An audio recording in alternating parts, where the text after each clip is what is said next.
2024 ലോക തെരഞ്ഞെടുപ്പിൽ നിതീഷ് കുമാറിന്റെ തോൽവിയും നരേന്ദ്രമോദിയുടെ ഉയർച്ചയുമാണ് പൊളിറ്റിക്കൽ വിദഗ്ധർ വിലയിരുത്തുന്നത്. നല്ല ഭരണം കഴിഞ്ഞ 17 മാസമായി ബീഹാറിലെ താഴെത്തട്ടിൽ നടത്താൻ കഴിഞ്ഞു. വരാനിരിക്കുന്ന പൊതു തെരഞ്ഞെടുപ്പിൽ ഭാരതീയ ജനതാ പാർട്ടിയുടെ സാധ്യതകൾ വിലയിരുത്തുകയും പ്രവചിക്കുകയും ചെയ്യുന്നു.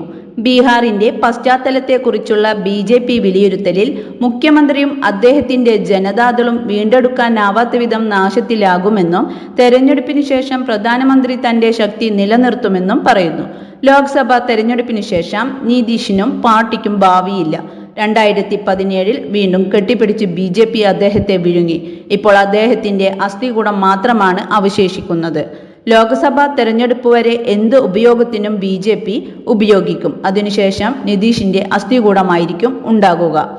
അത്തരം നേതാക്കളെ നേരിടാൻ BJP മിടുക്കന്മാരാണ്. ഇന്ത്യയിലെ ഒരു ദേശീയ ദിനപത്രത്തിന്റെ പരിപാടിയിൽ ഒരു ചോദ്യോത്തര വേളയിൽ രാഷ്ട്രീയ വിദഗ്ധൻ ശശി കിഷോർ പറഞ്ഞു, വോട്ടർമാർ BJPക്ക് വോട്ട് ചെയ്യാൻ പ്രേരിപ്പിക്കും. ഇത് തെരഞ്ഞെടുപ്പിലും നിതീഷിന്റെ പാർട്ടിയിലും അതിന്റെ സാധ്യതകളെ മുന്നോട്ട് നയിക്കും. കുറച്ച് സീറ്റുകളുടെ അടിസ്ഥാനത്തിൽ ഇത് പ്രയോജനപ്പെടുത്താം. എന്നാൽ 2025 നിയമസഭാ തെരഞ്ഞെടുപ്പിൽ അദ്ദേഹത്തെ ഒപ്പം നിർത്തിയതിന് BJP വലിയ വില നൽകേണ്ടി വരും. മോദിയുടെ വ്യക്തിത്വം ഇത്ര ആകർഷകവും നിതീഷിനോട് കടുത്ത വെറുപ്പ് മനസ്സിലും ഹൃദയത്തിലും രൂപപ്പെടുത്തും. വോട്ടർമാർ മോദിയെ വാഴ്ത്തുകയും നിതീഷിനെ അവഗണിക്കുകയും ചെയ്യുന്നു. 2019 JDUവും BJPയും 17 സീറ്റുകൾ വീതം പങ്കിട്ടിരുന്നു. എല്ലാ കണക്കുകളും പ്രകാരം ബീഹാറിലെ മറ്റ് നാഷണൽ ഡെമോക്രാറ്റിക് അലയൻസ് പങ്കാളികളിൽ JDUവിന് അധികാര കസേര ലഭിച്ചു. 2014 283 നിന്ന് 303 മെച്ചപ്പെട്ട 2019 ലോക്സഭയിലെ BJPയുടെ തകർപ്പൻ പ്രകടനമാണ് നടത്തിയതെന്ന് വിലയിരുത്തി.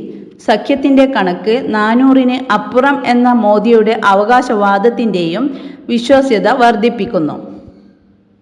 2019 ശേഷമുണ്ടായ സംഭവവികാസങ്ങളിൽ മോദിയുടെ അവകാശവാദവും കിഷോറിന്റെ നിരീക്ഷണങ്ങളും ഘടകമായി കാണുന്നില്ല.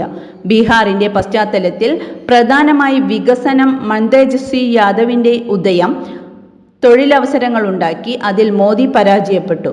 കേന്ദ്രത്തിന്റെ ആയുധം ഹിന്ദുത്വ പാർട്ടിക്കെതിരെ 2020 നിയമസഭാ തെരഞ്ഞെടുപ്പിൽ BJPയുടെയും JDUവിന്റെയും സംയുക്ത ശക്തിക്ക് മുന്നിൽ 79 MLAമാരുമായി രാഷ്ട്രീയ ജനതാദളിനെ ഏറ്റവും വലിയ ഒറ്റ കക്ഷിയായി അദ്ദേഹം നയിച്ചപ്പോൾ അതൊരു ശക്തമായ ആയുധമാണെന്ന് തെളിഞ്ഞു. തേജസ്വിയുടെ ഉയർച്ചയോടെ ഏറ്റവും വലിയ ആഘാതം നിതീഷിന്റെ പാർട്ടിയാണ്. അത് 42 MLAമാരായി ചുരുങ്ങി.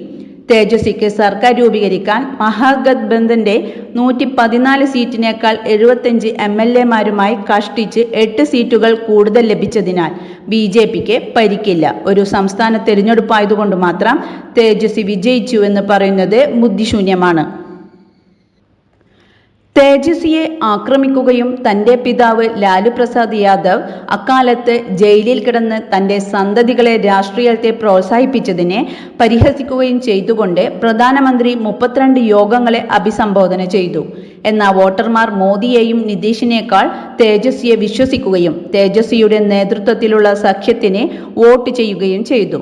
2020 മഹാഗത്ബന്ധനേക്കാൾ 12,000 വോട്ടുകൾ മാത്രമാണ് NDAക്ക് കൂടുതൽ ലഭിച്ചത്. 2020 അധികാരത്തിലെത്തിയാൽ 10 ലക്ഷം തൊഴിലവസരങ്ങൾ നൽകുമെന്ന് തേജസ്വി പ്രഖ്യാപിച്ചിരുന്നു. 2022 ഓഗസ്റ്റിൽ നിതീഷ് മഹാഗത്ബന്ധനിൽ ചേരുകയും തേജസ്വി ഡെപ്യൂട്ടി ആവുകയും ചെയ്തതിന് പിന്നാലെ 2017 4.50 ലക്ഷം തൊഴിലവസരങ്ങൾ മുഖ്യമന്ത്രിയെ ഏൽപ്പിച്ച് തേജസ്വി തന്റെ അവകാശവാദത്തിന് ആക്കം കൂട്ടി.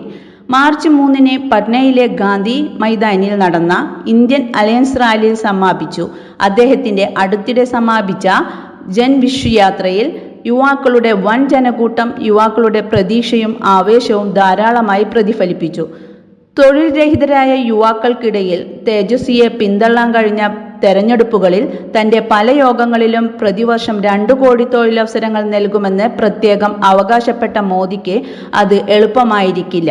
പരസ്യം ചെയ്യൽ മാത്രമല്ല, വിഭവങ്ങളുടെയും സ്ഥാപനങ്ങളുടെയും മാധ്യമ വിവരങ്ങളുടെയും മേലുള്ള നിയന്ത്രണത്തിന്റെ കാര്യത്തിൽ BJP-യുടേതുപോലെ പ്രതിപക്ഷം ശക്തമല്ലായിരിക്കാം. എന്നാൽ ഇത് 2019 ബീഹാറിലോ രാജ്യത്തിന്റെ മറ്റു ഭാഗങ്ങളിലോ ഉള്ളതുപോലെ താറുമാറായിട്ടില്ല. സംസ്ഥാനത്ത് RJD കോൺഗ്രസ് ഇടതുപക്ഷത്തിന് നല്ല സഖ്യമുണ്ടെങ്കിലും ഉത്തർപ്രദേശ്, ഡൽഹി, ഗുജറാത്ത്, മഹാരാഷ്ട്ര എന്നിവിടങ്ങളിൽ സഖ്യമുണ്ടാക്കി ഇന്ത്യ ബ്ലോക്ക് തങ്ങളുടെ ശക്തി വർദ്ധിപ്പിച്ചു. ഹിന്ദുത്വം, ദേശീയത, ക്ഷേമവാദം, കേഡർ ബേസ് എന്നിവയിൽ മോദിയുടെ സമാനതകളില്ലാത്ത ശക്തി കിഷോർ വിവരിക്കുന്നു. തേജസ്വി 2025 തെരഞ്ഞെടുപ്പിൽ ഒരു ഘടകമാകില്ല. കാരണം സ്വന്തമായി കാണിക്കാൻ അദ്ദേഹത്തിന് സംഭാവനകളൊന്നുമില്ല.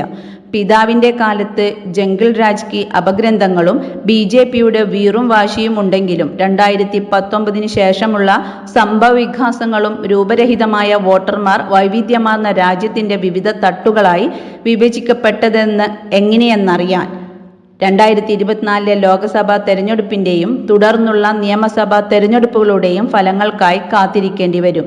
അനുദിനം വികസിച്ചുകൊണ്ടിരിക്കുന്ന സാമൂഹിക രാഷ്ട്രീയ പ്രതിഭാസങ്ങളോട് ഇന്ത്യ എന്നും പ്രതികരിച്ചിട്ടുണ്ട്.